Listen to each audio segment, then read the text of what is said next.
we all have 4 archetypes. We all have a child archetype, and that is such an important archetype because we think that when we're a child that's what we use. We only use our child archetype when we're a child. Well, that's not the case.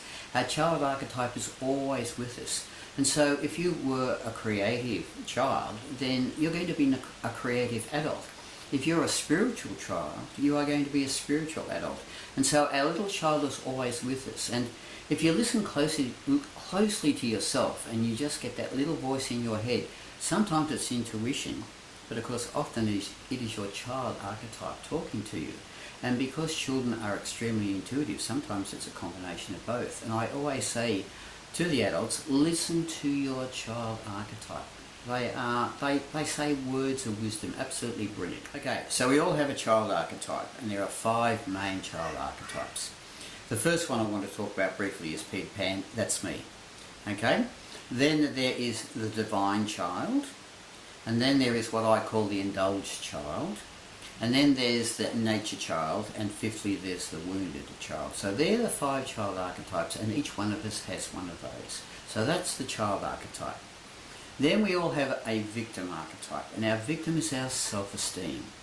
Okay, and our self-esteem is not just an emotion, it's an attitude followed by an emotion. And our victim archetype is so important because it really stands with every other archetype that we have. They're basically like that, they go together. The third one that we have is our prostitute, and that is our worthiness. It's how we view ourselves, how we feel we're worth in all situations, not just in the physical or the sexual content, but also in a creative sense. Okay, what are we worth creatively? What are we worth emotionally? What are we worth in the business sense? What is our time worth? And that's our prostitute that determines what are we worth in that particular situation. And the fourth one is our saboteur, and our saboteur is our decision-making archetype. And we make decisions one of 3 ways. We usually go intuition, followed by head, followed by heart. And it's bang, bang, bang.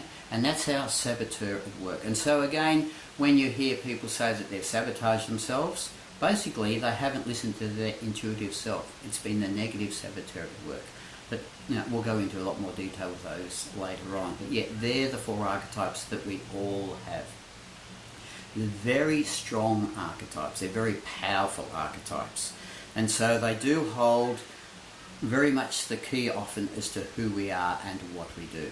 And so I firstly go through them thoroughly so that people are totally aware of how important these particular archetypes are.